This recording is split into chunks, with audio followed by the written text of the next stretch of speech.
아, 이제 시간이 되었으므로 하나님 앞에 예배함으로 나아가겠습니다. 예배의 부름 선포할 때에 아멘으로 화답하시기 바랍니다. 하나님은 영이시니 예배하는 자가 영과 진리로 예배할지니라. 아멘.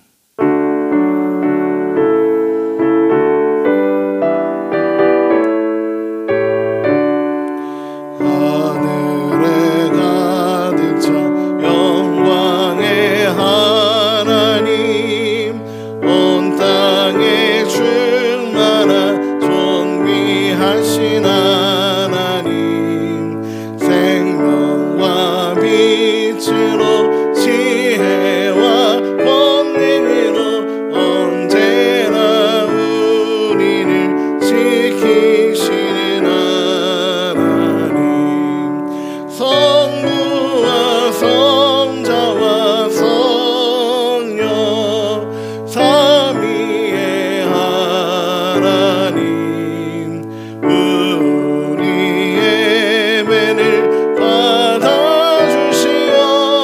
받아주시옵소서. 주 앞에 나올 때 우리 마음 기쁘고 그 말씀 힘되어 새 희망이 솟는다.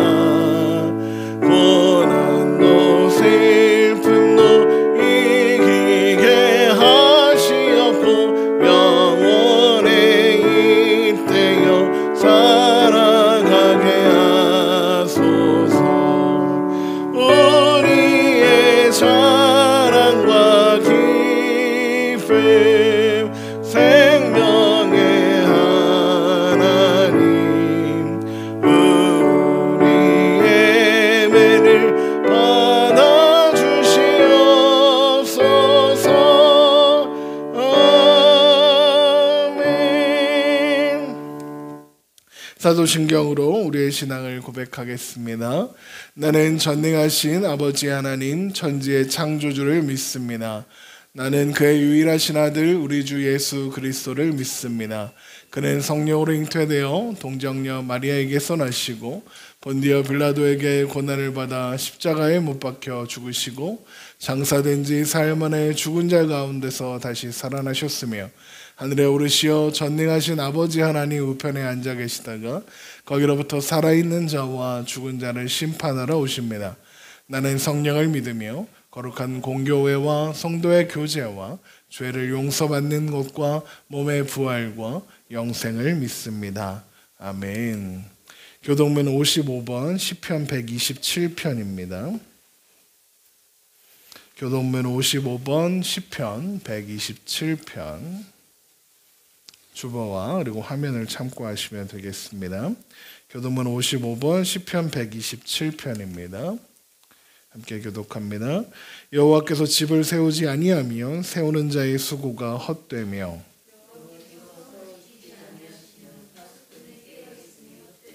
너희가 일찍이 일어나고 늦게 누우며 수고의 떡을 먹음이 헛되도다.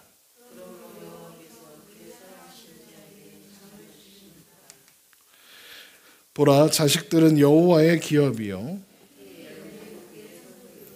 젊은 자의 자식은 장사의 수중의 화살 같으니 그들이 성문에서 그들의 원수와 담판할 때에 수치를 당하지 아니하리로다. 아멘. 찬송가 407장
가르쳐 주신 기도로 함께 기도하겠습니다.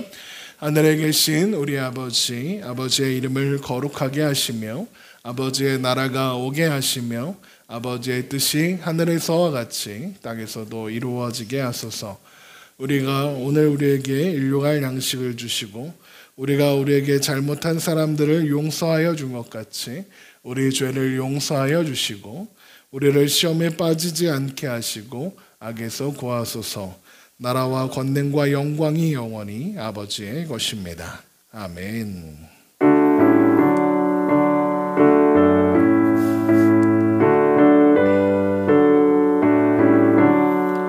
눈을 들어 산을 보니 또의 어디서 오나 천지 지은 주 하나님 나를 도와주시네. 나의 발이 실족지 않게 죄가 깨어시키며 택한 내 손 항상 지켜 길이 보호하시네. 도우시네. 내게 그늘 되시니 낮의 해와 밤의 달이 너를 상치 않겠네. 내게 화를 주지 않고 너를 보호하시며 너의 주님 지금부터 영영히 인도하시니. 아멘. 이 시간 우리를 위해서 이명희 권사님 기도해 주시겠습니다. 사랑의 하나님 감사합니다. 저희들 이렇게 예배드리러 올 수 있게 허락하심을 감사합니다. 하나님, 코로나19로 인해서 하나님 너무나도 어려움을 겪고 있습니다. 하나님 어서 속히 종식되어 아버지 우리나라 국민들이 전 세계적인 국민들이 모두 평안하게 살아갈 수 있도록 주여 도와주시옵소서. 우리 하늘소리 교회를 하나님 사랑해 주셔서 이곳에 세우셨으니 하나님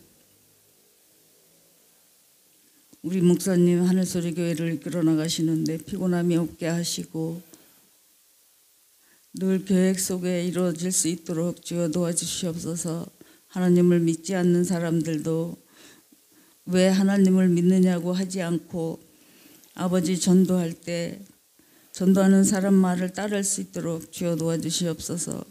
하나님 저희들 하나님을 믿으면서도 자꾸 왜 하는 말을 하는데 그런 말 하지 않고 하나님께 감사하며 신앙생활 할 수 있도록 주여 도와주시옵소서. 사랑하는 자녀들이 있습니다. 하나님 함께 해주시고 학교 가서 공부할 때 아버지 어려움이 없이 할 수 있도록 주여 도와주시옵소서. 건강 해치지 않도록 주여 도와주시고 사랑하는 우리 아이들 하나님 품 안에서 열심히 살아갈 수 있도록 주여 도와주시고 착하고 바르게 살아갈 수 있도록 주여 도와주시옵소서. 아버지 저희들이 하나님에게 자녀가 되었으면서도 아버지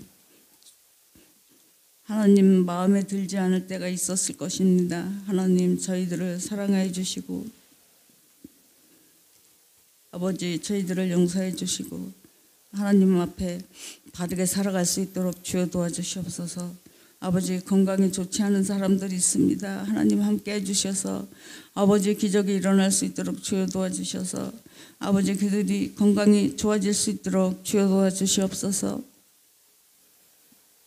아버지 너무 불쌍히 보시고 하나님 그분들이 하나님 병마와 싸워 승리할 수 있도록 주여 도와주시옵소서. 아버지 우리 하늘소리 교회 자리가 비어 있습니다. 하나님 이 자리 다 채워주셔서 함께 예배드릴 수 있도록 주여 도와주시고 함께 기뻐하며 예배드릴 수 있도록 주여 도와주시옵소서. 모든 것을 감사드리며 예수님의 이름으로 기도합니다. 아멘.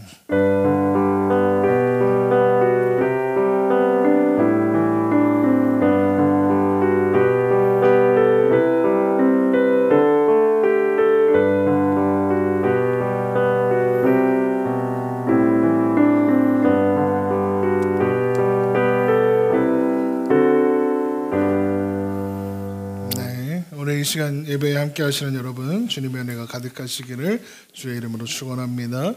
코로나19로 인해서 생활 속 거리두기가 이제 진행되고 있죠. 그래서 일상으로 돌아가는 일들을 하고 있습니다. 그런데 일상으로 돌아가니까 여기저기서 이제 막 발병이 되는 사람들이 막 드러나고 있죠. 그래서 참 어려운 가운데 있습니다. 그리고 얼마 전에 뉴스를 보는데 인사를 안 했다. 우리 샬롬으로 인사하시죠. 우리 앞뒤 좌우에 계신 분들과 샬롬으로 인사하겠습니다. 샬롬, 네, 축복합니다. 네, 이럴 때가 있습니다.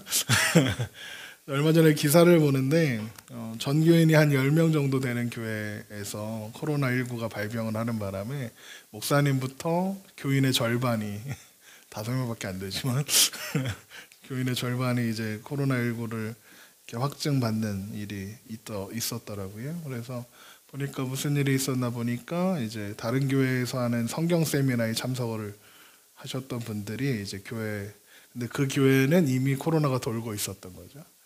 그래서 이제 아무튼 복잡한데, 근데 남 얘기 같지 않더라고요. 그래서 작은 교회는 잘 안 생기나, 어차피 사람도 많지 않은데 뭐 그런 게 생기겠어라는 생각을 했는데 이게 남 얘기 같지 않고 엄청 걱정되고 그러더라고요. 여러분 기도 많이 해주시고요. 그래서 우리 교회 입장할 때 명단 작성하고 발열 체크하고 또 지정된 좌석에 앉아서 이렇게 예배 드리고 있습니다. 그러네요. 그래서 자리가 모자르죠. 이렇게 자리가 모자르게 되길 바라진 않았는데 자리가 모자른 상황에 되었네요. 네. 그런데도 이제 계약은 계속 진행이 되고 있습니다. 지난주에 고3이 계약을 했고요. 이번 주에 고2랑 초등학교 1, 2학년인가가 아마 계약을 할 겁니다. 그래서 그렇게 진행되다 보면 모든 학교가 이제 6월 달이 되면 다 계약을 합니다. 그래서 그렇게 다 계약이 되는 6월 첫 주부터는 애찬을 할 생각입니다. 그래서 애찬을 하게 되면 주일 오후에 하던 성경 공부도 다시 시작될 거고요. 여러 가지가 있습니다. 그래서 첫 식사는 저희 아내랑 같이 고기 파티를 하자.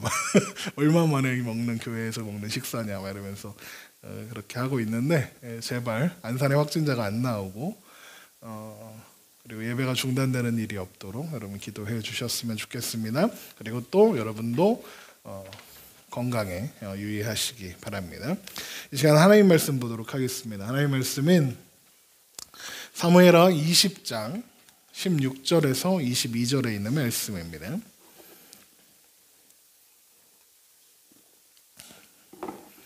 사무엘하 20장 16절로 22절에 있는 말씀. 사무엘하 20장 16절에서 22절에 있는 말씀입니다.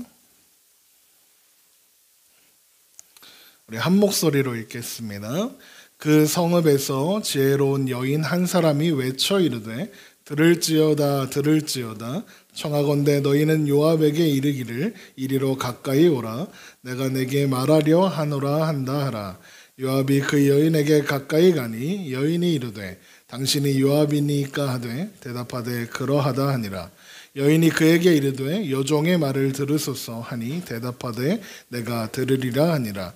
여인이 말하여 이르되 옛사람들이 흔히 말하기를 아벨에게 가서 물을 것이라 하고 그 일을 끝냈었나이다. 나는 이스라엘에 화평하고 충성된 자 중 하나이거늘 당신이 이스라엘 가운데 어머니 같은 성을 멸하고자 하시는도다. 어찌하여 당신이 여호와의 기업을 삼키고자 하시나이까 하니 요압이 대답하되 이르되 결단코 그렇지 아니하다. 결단코 그렇지 아니하다. 삼키거나 멸하거나 하려 함이 아니니 그 일이 그러한 것이 아니니라. 에브라임 산지 사람 비그리의 아들 그의 이름을 세바라 하는 자가 손을 들어 왕 다윗을 대적하였나니 너희가 그만 내주면 내가 이 성벽에서 떠나가리라 하니라. 여인이 요압에게 이르되 그의 머리를 성벽에서 당신에게 내어 던지리이다 하고 이에 여인이 그의 지혜를 가지고 모든 백성에게 나아가매 그들이 비그리의 아들 세바의 머리를 베어 요압에게 던진지라. 이에 요압이 나팔을 불매 무리가 흩어져 성읍에서 물러나 각기 장막으로 돌아가고 요압은 예루살렘으로 돌아와 왕에게 나아가니라. 아멘. 오늘도 살아계신 하나님 앞에 기쁨과 감사로 예배하며 나아가시는 여러분 되시기를 주님의 이름으로 축원합니다. 압살롬의 반란은 압살롬의 죽음으로 그렇게 마무리되었습니다. 압살롬이 죽었다는 소식이 온 이스라엘에 전해졌고, 그리고 이스라엘 지파들은 압살롬이 죽은 마당에 우리의 영웅이었던 다윗을 다시 왕으로 모셔오지 않을 이유가 무엇이냐 하며 다윗을 왕으로 모셔오기로 하고 다윗에게 그것을 알리게 됩니다. 그런데 그때 왕의 지파였던 유다 지파는 압살롬을 왕으로 만드는 일에 주도했었기 때문에 다윗이 다시 왕으로 돌아오면 벌을 받게 될까 두려워서 나서지 못하고 있었습니다. 다윗은 그런 유다 지파에게 사람을 보내요.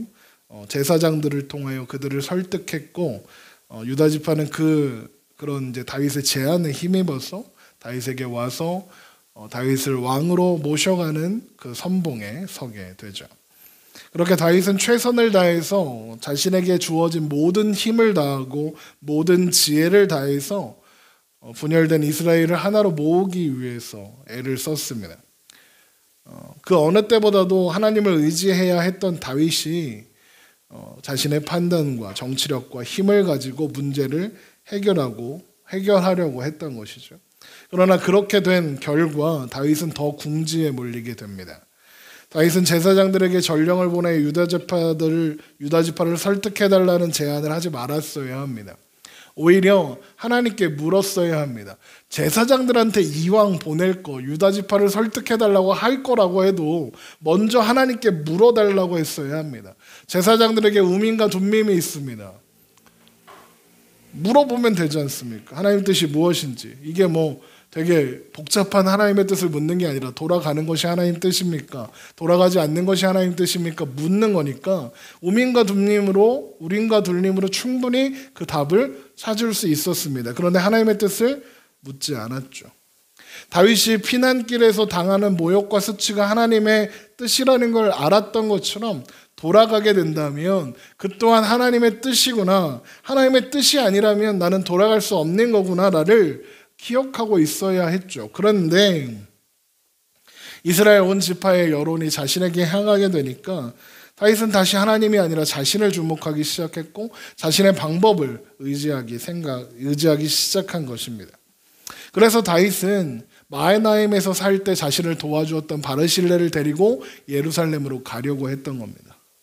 왜 바르실레를 데리고 가려고 했냐? 아직 예루살렘에는 압살롬을 도왔던 신하들이 여전히 남아 있습니다. 돌아가면 그들도 마치 아무 일 없었던 것처럼 대해야 하는데 두려운 거죠. 왜? 그들은 또 언제 반란을 일으킬지 모르니까요. 그러면 무슨 상황이 와도 끝까지 내 편을 들어줄 신하 한 명은 있어야 될 건 아닙니까? 그런 사람이 바로 바르실레였던 것이죠. 그런데 바르실레는 그런 다윗의 요청을 거절합니다. 나이가 80인데 제가 가서 뭘 하겠습니까? 그런데 다윗은 간곡히 부탁했고 결국 바르실레는 아들인 김함을 보내요. 내가 다윗을 당신을 계속 지지하겠다라는 약속을 합니다. 그렇게 왕의 귀환이 잘 마무리되어지는 것처럼 보였죠. 그런데 그때 다른 이스라엘 지파들은 자신들이 왕의 귀환을 하는 일에 참여하지 못하고 유다 지파가 그 일을 주도했다는 것에 불만이 많았습니다.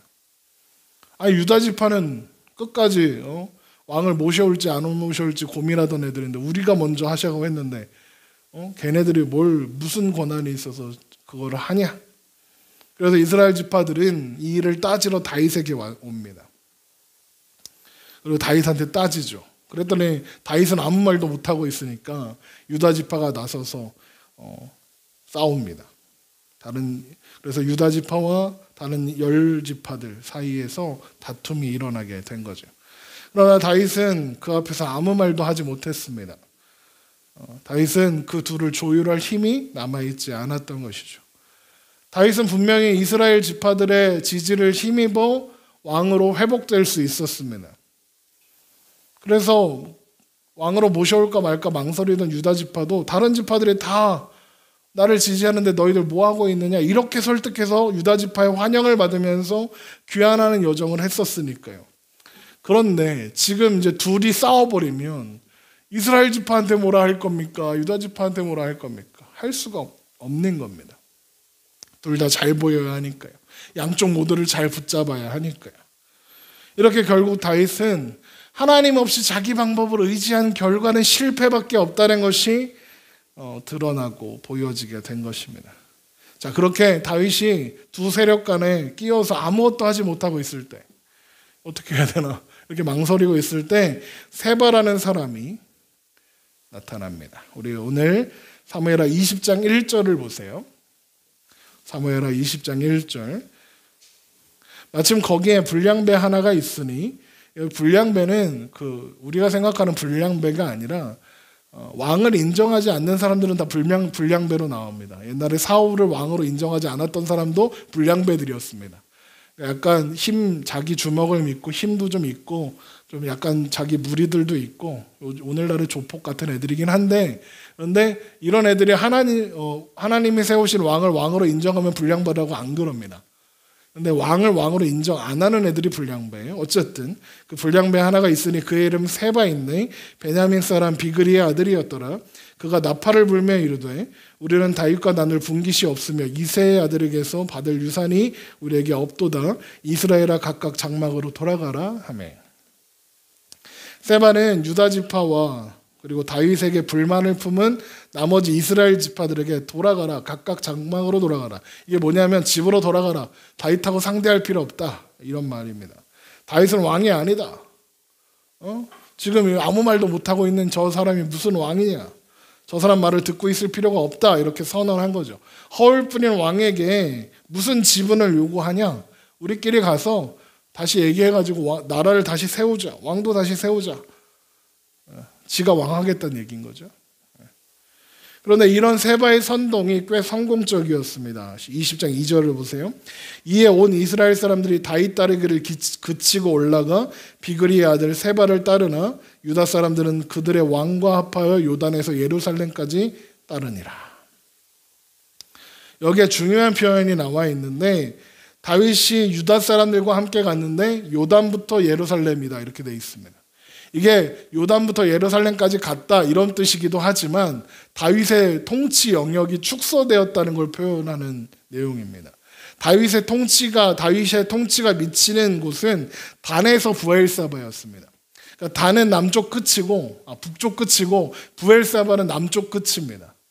그러니까 온 이스라엘을 다스리는 다윗 왕 할 때 단에서 부엘사바까지 이렇게 합니다. 그런데 지금 유다 지파와 돌아오는 다윗이 어떻게 됩니까?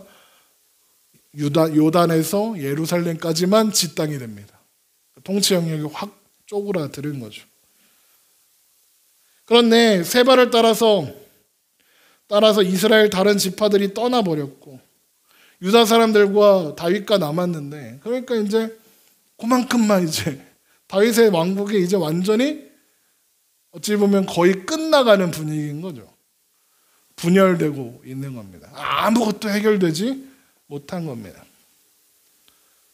다윗이 고민이 많았을 겁니다. 그렇게 고민을 하며 예루살렘에 도착한 다윗은 제일 먼저 예루살렘을 떠날 때 남기고 갔던, 그래서 압살롬에 의해서 범해졌던 10명의 첩들을 별실에 가두고 다시는 보지 않습니다. 20장 3절을 보세요.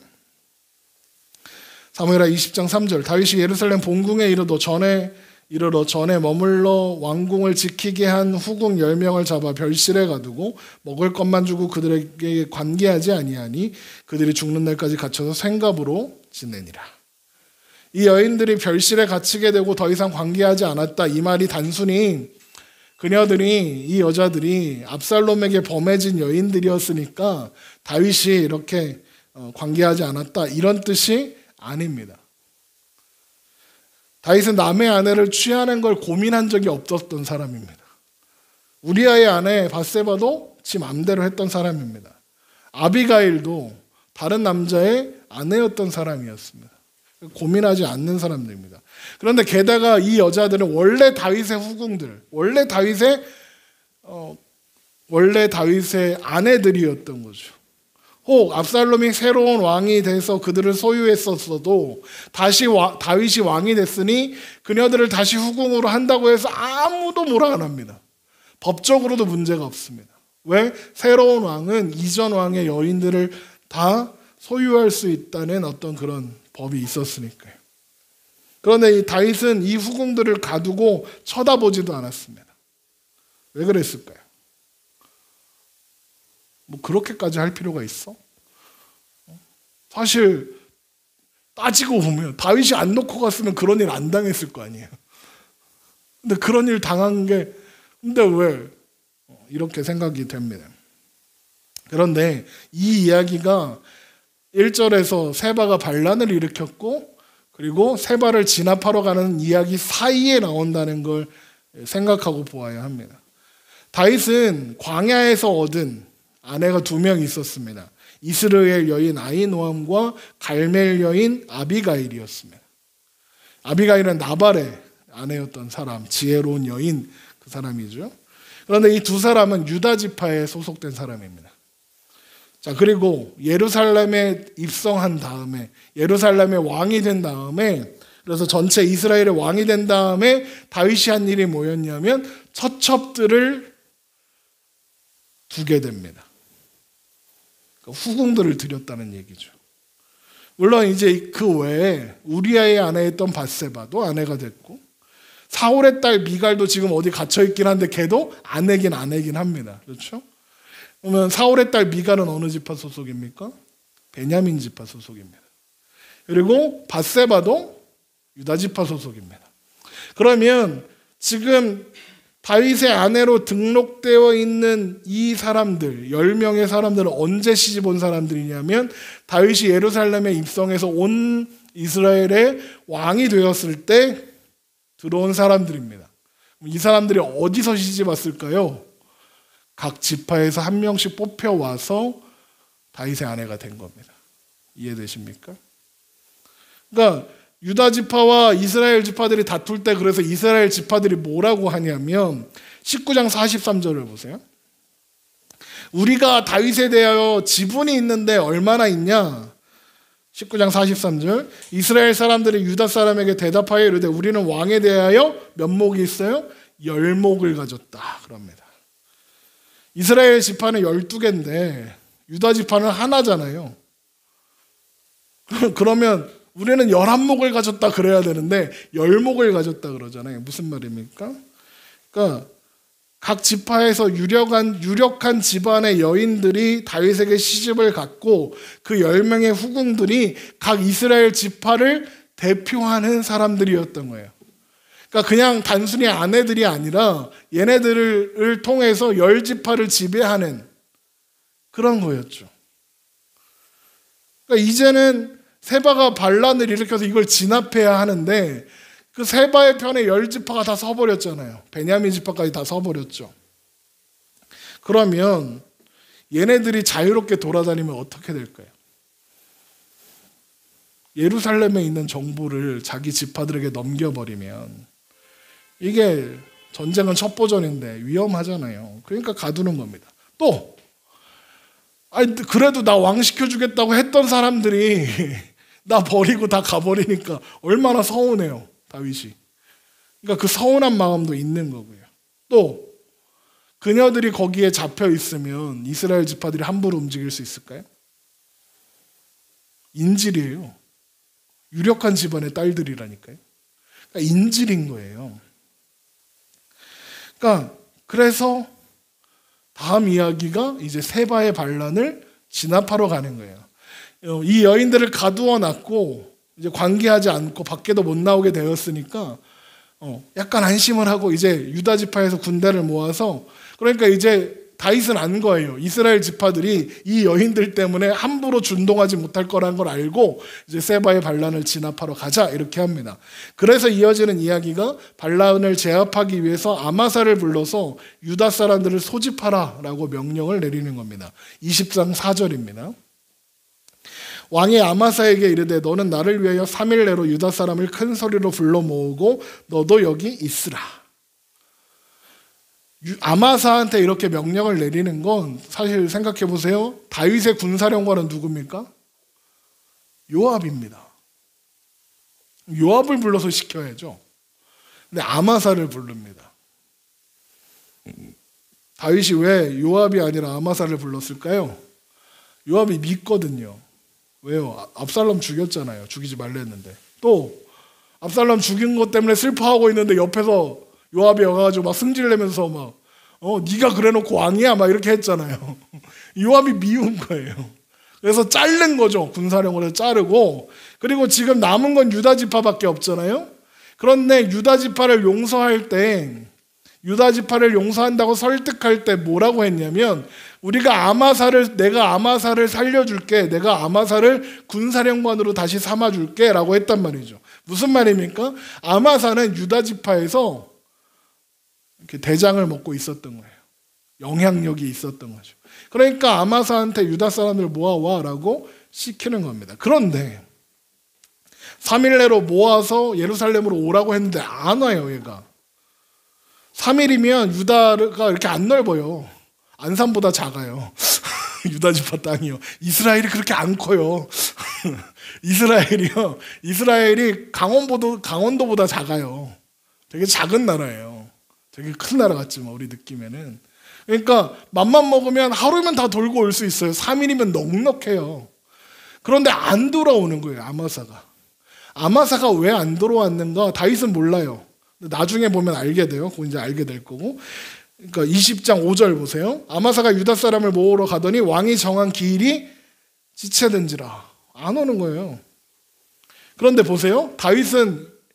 아마사가 안 오니까 어땠을까요? 불안하죠. 왜요? 용서하기는 했어도 어쩔 수 없이 용서는 했는데 아마사가 안 돌아오면 얘가 군대를 모으러 가서 군대를 모으고 딴 마음을 품으면 어떡하지? 이런 생각이 들 거 아닙니까? 그래갖고 어떻게 합니까? 아비새를 부릅니다. 아비새는 요압의 동생이죠. 아비새를 부릅니다. 요압을 안 부르고 또 아비새를 불러요. 20장 6절 보세요. 다윗이 이제 아비새에게 이르되 이제 비그리의 아들 세바가 압살롬보다 우리를 더 헤아리니 너는 내 주의 부하들. 여기서 내 주의 부하들 할 때 주는 요압이에요. 그러니까 요압의 군사들도 네가 데리고 가라는 거예요. 그렇죠? 그의 뒤를 쫓아가라. 그의 견고한 성읍에 들어가 우리들을 피할까 염려하노라 하며. 다윗의 군대의 선봉에는 항상 요압이 있었어요. 근데 요압이 오지 않죠. 요압을 피하는 거죠. 요압을 신뢰할 수 없었던 거예요. 그런데 아비새가 군대를 이끌고 가는데 어디에서 예루살렘에 있었던 군대, 다윗의 피난길에 함께 있었던 군대, 그리고 압살롬의 군대와 맞서 싸웠던 그런 군대를 이끌고 가는데 이거 원래 누가 지휘하던 거였어요? 요압이 지휘하던 군대잖아요. 요압이 가만히 있었을까요? 따라가는 거죠. 아비새가 가지만 아비새 입장에서는 요압이 우리 형인데 왕이 그렇게 했다고. 그러니까 콩가루 나라인 거예요. 콩가루 나라. 20장 7절 보세요. 요압을 자르는 자들과 그렛 사람들과 블렛 사람들과 모든 용사들이 다 아비새를 따라 비그리 아들 세바를 뒤쫓으려고 예루살렘에서 나왔는데 요압도 여기 따라가는 거예요. 자, 그런데 그 다음 이야기가 희한해요. 아마사가 예루살렘으로 오기로 했던 아마사가 마치 기다리고 있었던 것처럼 나타나요. 20장 8절 보세요. 기브온 큰 바위 곁에 이름이 아마사가 맞으러 오니. 아마사가 맞이하러 오죠. 무슨 말입니까? 거기서 기다리고 있었던 거예요. 기브온에서. 그때 요압이 군복을 입고 띠를 띠고 칼집에 꽂은 칼을 허리에 맸는데 그가 나아갈 때 칼이 빠져 있더라. 그 칼을 이제 이렇게 보면 칼집에 꽂았는데 칼집에 꽂으면 이게 막 나오면 안 되니까 이렇게 고정을 시켜 놓는단 말이죠. 그런데 그걸 풀어 놓은 거예요. 칼을 뽑겠다는 뜻인 거예요. 자, 그런데 아마사가 예루살렘 안 가고 기브온에서 기다리고 있었네요. 근데 요압은 마치 아마사가 거기서 기다릴 줄 알았던 것처럼 행동을 하죠. 무슨 뜻일까요? 요압이 계략을 쓴 거예요. 아마사를 누구 전령을 하나 쫓아보내서 야, 왕이 기브온 큰 바위에서 만나갖고 같이 가라고 하더라. 이렇게 한 거예요. 그러니까 아마사가 그랬구나. 그래서 아마 기브온 큰 바위에서 기다리고 있고, 요압은 무슨 계획을 세운 거예요? 아마사를 죽일 계획을 세우고 있었던 거죠. 왜요? 걔를 제거해야 내가 다시 제자리를 찾죠. 그러니까 지금 되게 막 그 이스라엘 이면에서 막 그 정치적 암투가 막 일어나고 있는 거예요. 이거 얼마나 흥미진진해요. 이거 드라마로 나와야 돼, 이런 거. 자, 20장 9절 보세요. 요압이 아마사에게 이르니 내 형은 평안하냐 하며 오른손으로 아마사의 수염을 잡고 그와 입을 맞추려는 체함에 아마사가 요압의 손에 있는 칼은 주의하지 아니한지나 요압이 칼로 그의 배를 찌르매 그의 창자가 땅에 쏟아지니 그를 다시 치지 아니하여도 죽으니라. 요압과 그의 동생 아비새가 비그리의 아들 세바를 뒤쫓게 되죠. 보세요. 요압이 자신의 자리를 밀어내고 군사령관이 된 아마사가 마음에 안 드는 거예요. 요압의 입장에서는 압살롬 군과 싸울 때 반란군의 대장이었잖아요. 아마사가 압살롬이 이제 군사령관으로 삼았던 사람이니까. 그러니까 요압 입장에서는 쟤는 못 믿겠는 거예요. 왜? 언제든지 배신 한 번 한 놈은 또 해. 이런 생각. 같은 편이 될 수 없다는 거죠. 그런데 아마사는 유다 지파에 대한 영향력을 가지고 있잖아요. 그럼 어떻게 해야 돼요? 아마사를 죽이고 유다 지파에 대한 영향력을 요압이 가져야겠다. 이렇게 생각한 거죠. 그래서 세바의 반란군을 진압하러 가는 그 입장에서 아마사는 불편한 거예요. 죽여야 되는 겁니다. 근데 문제가 뭡니까? 아마사가 유다 지파를 대표하는 아마사가 유다 지파에서 군대를 모아서 왔잖아요, 지금. 그렇죠? 그럼 걔네들이 야, 왜 우리 대장 죽여? 이렇게 하면 또 일이 복잡해진단 말이죠. 그러니까 이거 어떡하냐 막 이렇게 우왕좌왕할 때 요압이 밑에 애를 시켜서 요압의 편에 서는 것이 다윗의 편에 서는 거다. 그러니까 내 편에 서라. 내가 이제 짱이다. 이렇게 선언하는 겁니다. 그리고는 아마사의 시체를 치워버려서 사람들이 못 보게 해버리고는 세배를 추격하러 가는 겁니다. 그러니까 요압은 아마사를 죽이고 유다 지파 안에서 아마사가 가지고 있던 영향력도 가지고 가버린 거예요. 그래서 이제 이 전쟁이 끝나고 다윗이 요압이 돌아오니까 아무 말도 못하고 그냥 다시 군사령을 시킬 수밖에 없었던 거예요. 자, 20장 11절 보세요. 요압의 청년 중 하나가 아마사 곁에 서서 이르되 요압을 좋아하는 자가 누구이며 요압을 따라 다윗을 위하는 자가 누구냐 하니 아마사가 길 가운데 피 속에 놓여 있는지라. 그 청년이 모든 백성이 서 있는 것을 보고 아마사를 큰 길에서부터 밭으로 옮겼으나 거기에 이르는 자도 다 멈추어 서는 것을 보고 옷을 그 위에 덮으니라. 아마사를 큰 길에서 옮겨가매 사람들이 다 요압을 따라 비그리의 아들 세바를 뒤쫓아 가니라. 자, 그때 이렇게 세바를 잡겠다는 그 진압군이 이렇게 쫓아올 때 세바도 이스라엘을 막 돌아다니면서 자기를 위해서 싸울 군대를 모으려고 했어요. 그런데 지금 보세요. 이스라엘 예루살렘에 볼모가 잡혀 있네. 이스라엘 다른 지파들이 야, 싫어하고 나왔기는 하지만 지금 다윗 편을 들었겠어요, 안 들었겠어요? 세바 편을 들었겠어요, 안 들었겠어요? 못 드는 거죠. 그래서 군대를 못 모아요. 그래서 아벨과 벤마아가와 베림 땅의 사람들만 호응했다 이렇게 돼 있어요. 그래서 세바는 그 얼마 안 되는 군대를 모아가지고 아벨이라는 곳에 가서 아벨이라는 요새에 가서 거기서 이제 요압의 군대를 기다리고 있어요. 14절을 보세요. 세바가 이스라엘 모든 지파 가운데 두루 다녀서 아벨과 벤마아가와 베림 온 땅에 이르니 그 무리도 다 모여 그를 따르더라. 이에 그들이 벤마아 아벨로 가서 세바를 애우고 그 성읍을 향한 지역 언덕 위에 토성을 쌓고 요압과 함께한 모든 백성이 성벽을 쳐서 헐고자 하더니. 자, 이렇게 거기 있다는 거 알고 요압이 와서 성을 부수려고 하는 거죠. 그랬더니 그때 아벨에 살던 지혜로운 여인이 나섭니다.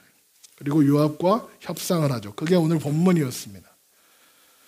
여인이 오늘 본문에서 뭐라고 하냐면 나는 이스라엘이 화평하고 충성된 자 중에 하나입니다 라고 하죠.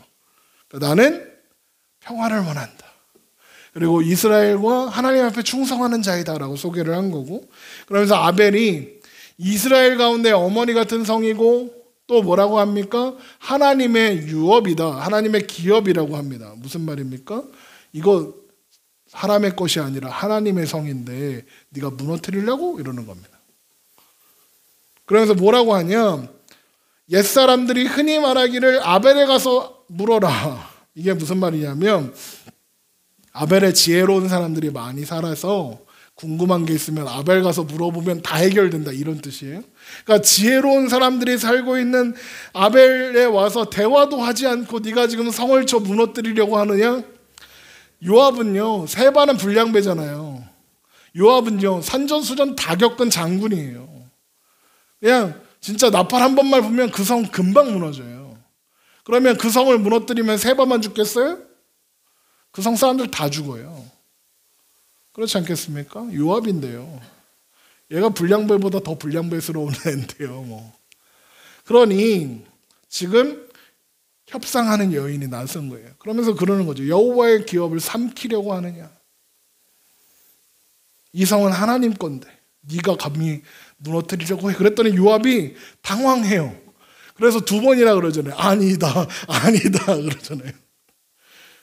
거기 20절 보세요. 요압이 대답하여 이르되 결탄코 그렇지 아니하다, 그렇지 아니하다 그러잖아요.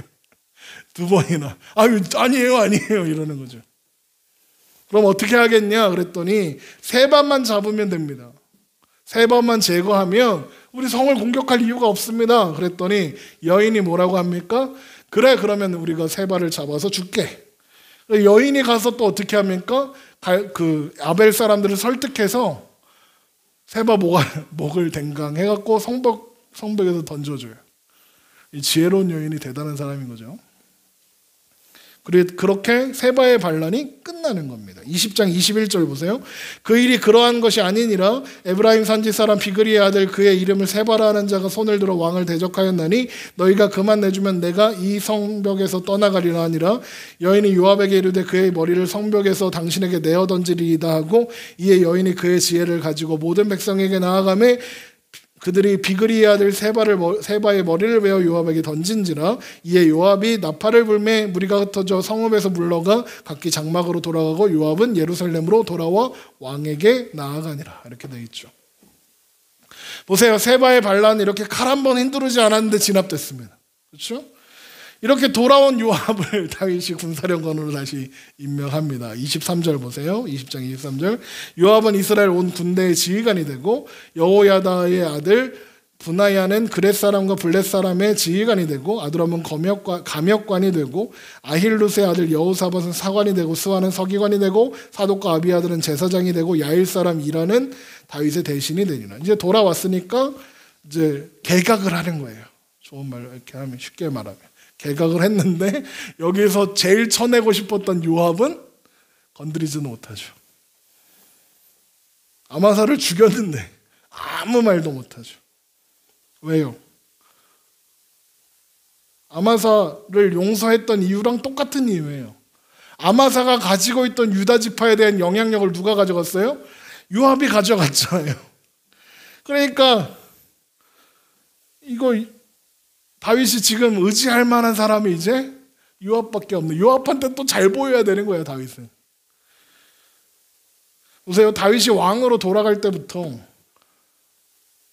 다 자기 힘으로 했죠. 정치적 수단으로 이스라엘 백성들의 마음을 막 모으려고 했고, 막 제사장들을 이용해서 유다 지파 설득했고, 아마사 용서하고, 다윗을 모욕하고 조롱했던 시므이를 용서해서 베냐민 지파 친한 척하고, 자신이 시퍼렇게 눈을 뜨고 있는데도 유다 지파 이스라엘 지파 싸우는데 그거 말리지도 못하고 아무 말도 못하고 괜히 한편 들었다가 미움 사면 어떻게 이러면 아무 말도 못하고 그래서 벌어진 일이 세바의 반란이었잖아요. 근데 세바의 반란을 진압할 때 다윗이 어떻게 했습니까? 또 자기 방법으로 하죠. 아마사한테 보내서 유다 지파 군대 모아서 그래갖고 그걸로 막 이렇게 하고 그래서 아마사가 그거 반란 잘 진압해가지고 공을 세우면 요압도 이렇게 컨트롤이 되겠지 이렇게 생각하고 있었는데 아마사는 돌아오지도 않고 그래서 아비새를 보냈는데 요압이 거기 아비새가 대장할 줄 알았더니 요압이 대장을 하고 요압이 아마사는 죽이고 유다 지파 영향력 뺏어가고 그래서 다윗이 아마사를 죽였는데 요압이 아무 말도 못했어요. 그러니까 다윗의 방법, 다윗의 수단이 다 무너지고 다윗이 생각했던 방법대로 흘러간 게 하나도 없어요. 그런데 놀라운 게 뭡니까? 다윗은 세바한테 나라를 뺏기지 않았어요. 나라가 두 쪽은 나지도 않았어요. 다윗의 방법이 다 무너졌을 때 하나님이 하나님의 방법으로 세바의 반란을 정리하셨어요. 지혜로운 여인인데 이름 나옵니까? 이름 없어요. 이름 없는 여인이 갑자기 튀어나와서 일을 정리해요. 이게 누가 하신 일이겠어요? 하나님이 하신 일이죠. 세바의 반란이 다윗이 전략이 훌륭했습니까? 전략대로 된 거 하나도 없죠. 요압이 잘 싸웠습니까? 싸운 적도 없습니다. 전투는 일어나지 않았고 단 한 명도 안 죽었습니다. 다윗이 생각해낸 방법은 이스라엘 지파에서 뽑혀온 후궁들을 가두고 강력한 군대를 보내서 세바에 동조했던 성들을 다 무너뜨리고 강한 힘을 보이고, 그래서 세바의 반란을 진압하면 이스라엘 다른 지파들이 감히 반란을 일으킬 생각을 못하겠지였죠. 그런데 하나님의 방법은 뭡니까? 압살롬의 반란 때문에 마음이 나누어졌던 이스라엘, 하나님 뜻이었던 거죠. 강한 힘으로 굴복시키는 게 아니라 지혜로 설득하고 그 마음을 위로하는 것, 그것이 하나님의 방법이었습니다. 여러분 생각해 보세요. 다윗의 방법대로 됐으면 어떻게 됐을까요? 강한 힘으로 굴복했죠. 한동안 힘에 굴복해서 아무 말도 못했겠죠. 그런데 다윗이 힘이 약해지거나 다윗이 혹시 죽으면 그 두려움에 억눌렸던 마음은 다윗과 그 왕권에 저항할 거예요. 그런데 단 한 명도 다치지 않고 그 성도, 어떤 성도 무너지지 않았습니다. 그렇게 세바의 반란이 정리되었기 때문에 다윗과 이스라엘 지파의 관계가 회복될 수 있었고, 다시 하나된 이스라엘이 회복될 수 있었고, 다윗의 아들 솔로몬이 왕이 되었을 때 강력한 나라를 이룰 수 있었던 거죠. 그런데 여러분, 이 이야기에 있어서도 또 없는 게 뭔지 아세요? 하나 없는 게 있어요. 다윗이 자기 방법이 다 무너지고 막 이랬으면 어떻게 해야 돼요? 평소 같았으면 어떻게 했을까요? 하나님 도와주세요. 나 완전히 망했어요. 하나님 도와주셔요. 이거 했잖아요, 다윗이 옛날에는. 그런데 오늘 말씀해 보면 안 했어요. 다윗이 자신의 방법이 모두 실패했다는 걸 깨달은 적도 없어요. 하나님을 찾지도 않았어요. 하나님 앞에 회개하며 하나님 도와주옵소서 안 했어요. 다윗은 끝까지, 정말 끝까지 자기 방법이 무너졌다는 것도 몰랐고 하나님의 도우심도 구하지 않았어요.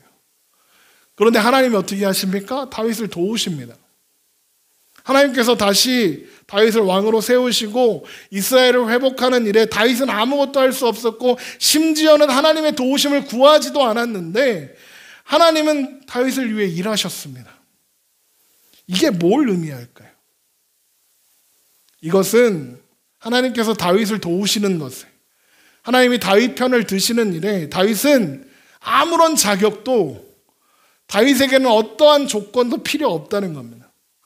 다윗이 자신의 처지도 알지 못한데 계속 실패하고 있다는 것도 알지 못할 때 하나님은 다윗을 도우신 거예요. 하나님의 도우심을 구하지도 않았는데 다윗을 도우시는 거예요. 하나님께서 다윗을 도우시고 다윗을 편을 들고 다윗을 구원하시는 그 일에 다윗의 자격은 하나도 중요하지 않았다는 거예요. 여러분, 출애굽을 이끈 모세, 이스라엘 백성들을 가나안으로 이끌기 위해서 평생을 다 바친 모세, 이 모세는요 가나안에 못 들어갔어요. 그럼 그 이유가 뭔지 아십니까? 이스라엘 백성들이요 가데스 광야 무리바에서 물이 없다는 이유로 하나님을 원망하고 모세를 원망합니다. 그래서 하나님은 모세에게 반석을 명하여 물을 주어라 그랬습니다. 네, 모세는 화가 났습니다. 백성들이 이제까지 자신들을 먹이시고 입히시고 인도하신 은혜가 하나도 소용이 없잖아요. 백성들이 하나님이 그렇게까지 하셨는데 니들은 아직도 그러고 있냐? 물 없다고, 그거 겨우 물 없다고 하나님 원망하고 있냐? 화가 난 거죠. 여러분, 무리바에서 물 없다고 원망할 때 옆에 뭐 있는 줄 알아요? 원망하고 있던 그 시간에 옆에 뭐가 떠 있냐면 구름기둥, 불기둥이 떠 있어요.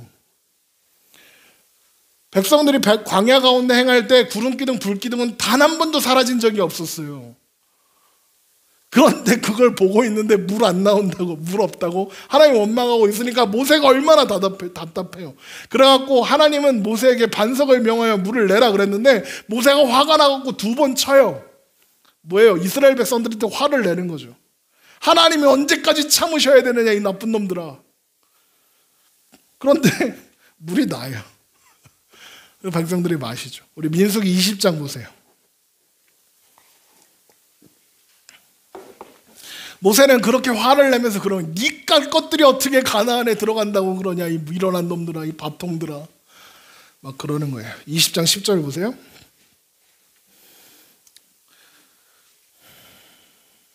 모세와 아론이 회중을 그 반석 앞에 모으고 모세가 그들에게 이르되 반역한 너희여 들으라. 우리가 너희를 위하여 이 반석에서 물을 내려 하고 모세가 그의 손을 들어 그의 지팡이로 반석을 2번 치니 물이 많이 솟아오르므로 회중과 그들의 짐승이 마시니라. 여호와께서 모세와 아론에게 이르시기를 너희가 나를 믿지 아니하고 이스라엘 자손 목전에서 뭐라고요? 내 거룩함을 나타내지 아니한 고로 너희는 이 회중을 내가 그들에게 준 땅으로 인도하여 드리지 못하리라. 그러니까 하나님이 이 일 때문에 모세와 아론을 가나안에 못 들어가게 하시겠대요. 또 27장 14절을 보세요. 민수기 27장 14절. 이는 신광야에서 회중이 분쟁할 때 너희가 내 명령을 거역하고 그 물가에서 내 거룩함을 그들의 목전에 나타내지 아니하였음이라. 이 물은 신광야 가데스 무리바의 물이니라. 그러니까 아까 20장에 있던 말씀과 똑같은 말씀이에요. 하나님이 모세한테 너 가나안에 못 들어가는데 못 들어가는 이유가 뭔 줄 알아? 백성들 앞에 나의 거룩함을 드러내지 않았기 때문이야 하시는 거죠. 그러면 근데 모세가 뭐 했어요? 반석에서 명하여 내라고 했는데 2번 승질내면서 친 게 다잖아요. 모세가 하나님 말씀 안 듣고 이거 친 게 문제가 아니라 하나님의 거룩하심을 드러내지 않았대요. 하나님의 거룩하심을 드러내는 방법은 뭐예요? 모세가 2번 안 치고 그냥 말로 명했으면 하나님의 거룩하심이 드러났겠죠. 거룩하심이 대단한 게 아니라요, 하나님의 특별하심을 말하는 거예요. 우리와는 다른 어떤 분, 그게 거룩하심이거든요. 여러분, 그럼 무슨 뜻일까요? 이게 모세가 화 안 내고 반석을 명하여 물을 낳았으면 하나님의 거룩하심이 드러나요. 이게 무슨 뜻일까요? 이스라엘 백성들이 불평하고 이스라엘 백성들이 그렇게 자격 없는 놈들이여다 해도 하나님이 백성들한테 물을 주시는 일에 이유가, 조건이, 근거가 되지 않는다는 뜻이에요. 사람의 죄가, 사람의 부족함이 하나님의 약속을 중단시킬 수 없다, 방해할 수 없다, 이유가 될 수 없다라고 말씀하시는 거예요. 여러분, 이스라엘 백성들이요, 가나안에 들어갈 자격이 없어요. 다윗이 하나님의 도우심을 받을 만한 자격이 없었던 것처럼, 우리가 하나님 앞에 구원받을 자격이 없었던 것처럼. 그런데 여러분, 모세는 자격이 있었잖아요. 모세는 하나님 원망한 적도 없어요. 하나님을 지금 모세가 왜 화를 냈어요? 자기 말 안 듣는다고 화냈어요? 하나님 말씀을, 하나님이 이렇게 우리를 도우시는데 이것들아 하나님 말씀도 모르고 하나님 뜻도 모르고 이게 뭐 하는 짓이야? 누구를 위해서 화낸 거예요? 하나님을 위해서 화낸 거죠. 오히려 모세는 하나님의 마음을 그 누구보다도 알아서 그거 백성들한테 알려주려고 엄청 애를 썼어요. 그러면 모세는 따지자면 자격이 엄청 있죠. 그런데 모세는 그래서 못 들어가요. 신명기 3장 23절 보세요. 신명기 3장 23절. 그때 내가 여호와께 간구하기를 주 여호와여, 주께서 주의 크심과 주의 권능을 주의 종에게 나타내시기를 시작하셨사오니 천지간에 어떤 신이 능히 주께서 행하신 일 곧 주의 큰 능력으로 행하신 일같이 행할 수 있으리이까. 구하옵나니 나를 건너가게 하사 요단 저쪽 있는 아름다운 땅, 아름다운 산과 레바논을 보게 하옵소서. 이게 무슨 말입니까? 하나님, 저 가나안 들어가면 안 돼요? 제가 평생 가나안 가려고 이 고생을 하고 살았는데 가나안 너무 가고 싶어요. 그랬더니 하나님이 26절 뭐라고 대답하십니까? 여호와께서 너희 때문에 내게 진노하사 내 말을 듣지 아니하시고 내게 이르시기를 그만해도 족하니 이 일로 다시 내게 말하지 말라 하셨다는 거예요. 하나님을 거절하시는 이유가 뭐냐면, 모세가 말해 여호와께서 너희 때문에 거절하셨다. 너희 때문에 나한테 진노하셨다. 너희 때문에 나한테 이런 피해를 겪게 하신다. 이런 화를 겪게 하신다. 무슨 말입니까? 하나님께서 백성들을 위해서 모세가 희생되어야 했던 거예요. 모세 입장에서는 화죠. 모세가 가나안에 들어가지 못하는 건 모세가 가나안에 들어가지 못하는 것을 통해서 하나님이 이스라엘 백성들한테 말씀하시고자 하는 내용이 있다는 거예요. 그럼 모세는요, 죽는 그 순간까지 건강했어요. 신명기 34장 7절 보세요. 죽을 만하지 않아요. 안 죽어도 돼요. 몇십 년은 더 살 수 있어요. 신명기 34장 7절 보세요. 신명기 34장 7절. 모세가 죽을 때 나이 120세였어요. 나이 많죠? 예? 골골 할 텐데 뭐래요? 그의 눈이 흐리지 아니하였고 기력이 쇠하지 아니하였나요? 모세는 죽을만 안 했어요. 안 죽어도 돼요. 건강하게 겁나 건강해요. 여전히 건강했대요. 죽을 때가 안 됐다고요. 그런데 모세는 가나안에 못 들어가고 죽어야 했어요. 왜요? 이스라엘 백성들한테 하실 말씀이 있었어요. 무슨 말씀을 하시려고요? 가나안에 들어가길 간구하는 모세에게 하나님께서 뭐라고 하셨다고요? 여호와께서 너희 때문에 나에게 진노하셨다. 가나안에 들어갈 자격이 충분히 있는 모세는 가나안에 들어가면 안 된다는 거예요. 하나님은 약속의 땅에 들어가는 이유를 사람의 자격이 아니라고, 사람의 조건이 아니라고 광야 생활 내내 가르쳐 주셨잖아요. 이스라엘 백성들이 가나안에 들어가면 그건 하나님의 은혜이지 너희들이 자격이 있어서 가는 게 아니라고 말씀하셨거든요. 그런데 모세는 누구보다도 충분히 가나안에 들어갈 자격이 있잖아요. 자격이 있어서 가나안에 가는 것이 아니라 오히려 자격이 없기 때문에 하나님의 은혜로 하나님의 약속하심의 결과로 가나안에 들어가는 거다라고 말씀하시는 거예요. 그래서 모세가 못 가는 거예요. 그래서 로마서 5장 8절 보세요. 로마서 5장 8절. 로마서 5장 8절. 그래서 이런 말씀이 있는 거예요. 우리가 아직 죄인 되었을 때 그리스도께서 우리를 위하여 죽으심으로 하나님께서 우리에 대한 자기의 사랑을 확증하셨느니라. 여러분, 우리가 자격이 있어서 우리가 구원받을 만해서 하나님께서 그 아들 예수 그리스도를 이 땅에 보내신 게 아니라잖아요. 우리를 구원하시는 일에 우리의 자격은, 우리의 조건은 하나도 안 중요하대요. 우리가 구원해달라고 하지도 않았어요. 우리가 아직 죄인 되었을 때, 죄인인 놈이 무슨 하나님을 알고 하나님한테 구원해달라고 했겠어요. 우리가 아직 죄인 되었을 때 이미 하나님은 예수 그리스도를 십자가에 죽이셨고 우리에 대한 사랑을 확증하셨대요. 우리가 아직 죄인 되었을 때, 우리가 구원받아야 하는 줄도 몰랐을 때, 우리가 하나님을 찾지도 않았을 때, 우리가 하나님의 도우심이 필요하고 구원이 필요한지도 몰랐을 때 하나님은 우리를 위한 구원의 역사를 시작하셨다는 거예요. 여러분, 예수님은 하나님이시고 하나님의 아들이시고 죄가 없으시죠. 인간으로 이 땅에 오셔서 고초를 겪으셔야 할 이유가 하나라도 있습니까? 하나도 없습니다. 우리가 겪어야 하는 고초이고 우리가 죽어야 할 십자가입니다. 그런데 그럴 이유가 하나도 없으신 예수님께서 십자가에 죽으셔야 했습니다.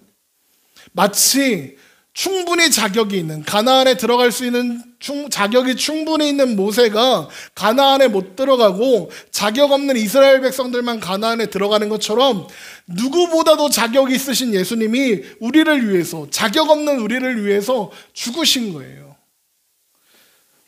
여러분, 그래서 우리는 오늘도 예수님을 바라볼 수밖에 없어요.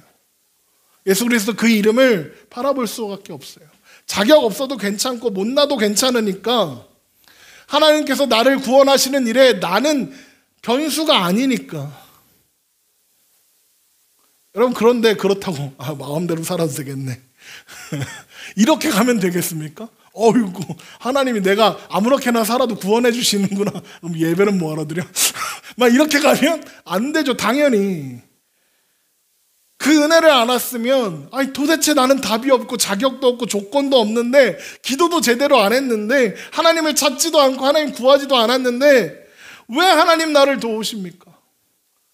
하나님, 나는 왜 그 하나님 앞에 어떻게 나아갑니까? 이런 못난 나를 왜 구원하십니까? 내가 이제 뭘 해야 합니까? 하나님, 엎어줘야죠.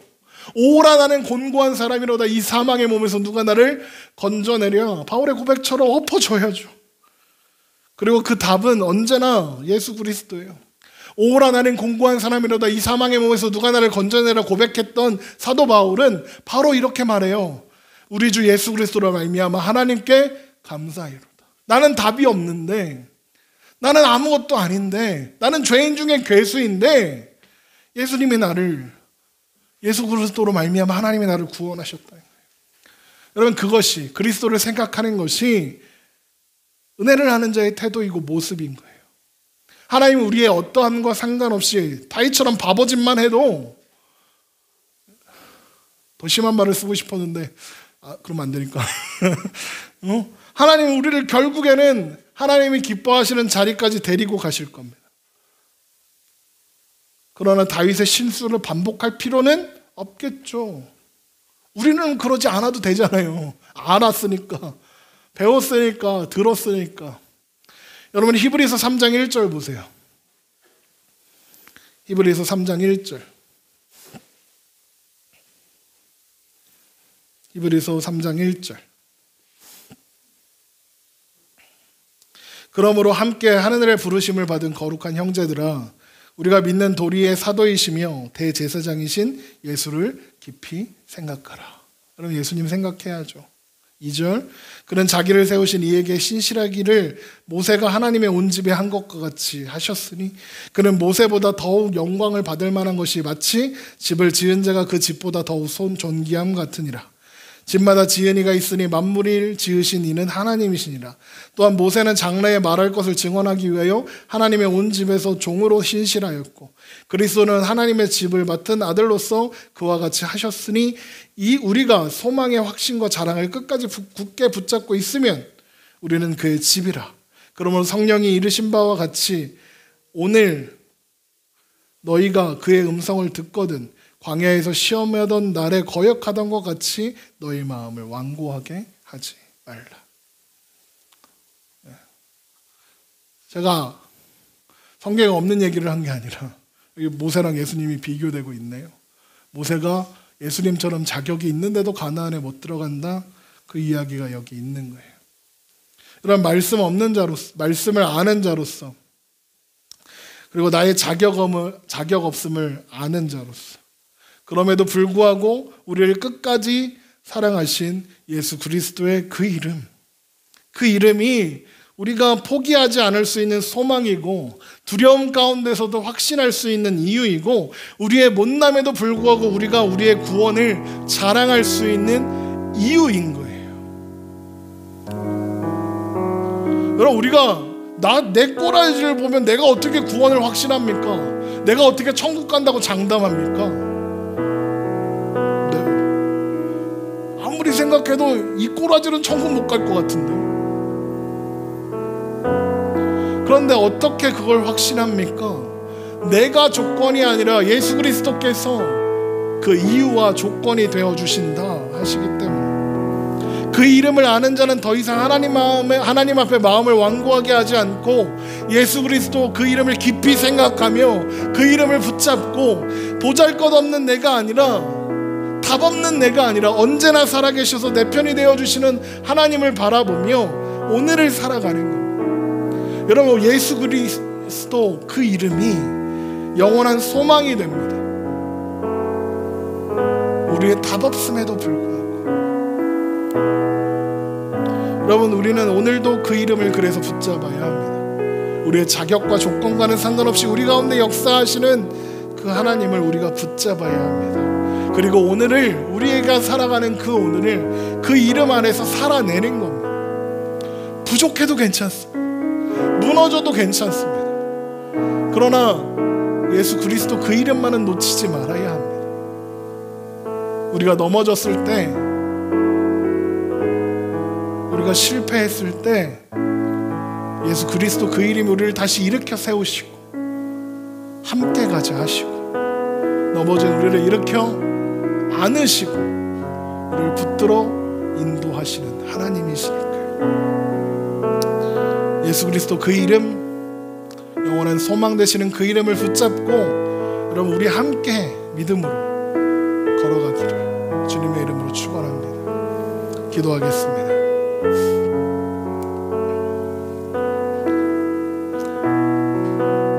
하나님 아버지, 은혜를 감사합니다. 오늘 하나님 앞에 예배하러 나온 주의 백성들 기억하여 주옵소서. 아버지, 그 마음에 위로하시고 그 마음 가운데 소망을 주시옵소서. 하나님 앞에 예물을 드린 손길들도 있습니다. 그 예물들, 그 가운데 담긴 고백을 기억하게 하여 주옵소서. 우리가 누리고 사는 모든 것들이 하나님의 은혜입니다. 하나님이 주신 선물입니다. 이런 고백이 우리가 드리는 예물 가운데 있습니다. 하나님, 그 고백에 우리의 삶을 세우시고 주님과 동행하는 자의 형통함과 복됨이 가득 나타나게 하여 주옵소서. 하나님, 우리는 자격 없으나 우리에게는 하나님이 우리를 구원하실 만한, 하나님이 우리를 예뻐하실 만한 것이 하나도 없었음에도 불구하고 우리가 아직 죄인이었을 때 예수님의 십자가에 죽으셨고 그것으로 하나님의 우리를 향한 사랑을 확증해 주셨습니다. 그래서 오늘도 우리는 나의 답 없음에 실망하지 않고 나의 답 없음에 실패하지 않고 하나님을 바라보며 예수 그리스도 그 이름을 붙잡으며 나의 못남과 나의 형편없음에 무너지지 않고 다시 일어설 수 있습니다. 주님, 예수 그리스도 그 이름에 우리를 붙잡고 있으니 우리가 오늘을 살 수 있습니다. 예수 그리스도 이름 안에 우리가 있으므로 우리는 오늘 다시 한번 확신하며 그래서 나를 구원하신 예수 그리스도 그 이름을 자랑할 수 있습니다. 네, 우리와 함께 하시고 우리의 마음을 완악하게 하지 말게 하셔서 주님 안에 영원한 소망 되시는 예수 그리스도 그 이름을 붙잡고 나아가는 우리가 되게 하여 주시옵소서. 이제는 우리 주 예수 그리스도의 은혜와 하나님 아버지의 극진하신 사랑과 성령님의 감동함의 역사 교통하시는 은혜가 오늘도 예수 그의 이름 붙잡고 하나님만 바라며 나아가기 원하는 주의 백성들 머리 위에 이제부터 영원토록 함께 계시기를 간절히 축원하옵나이다. 아멘.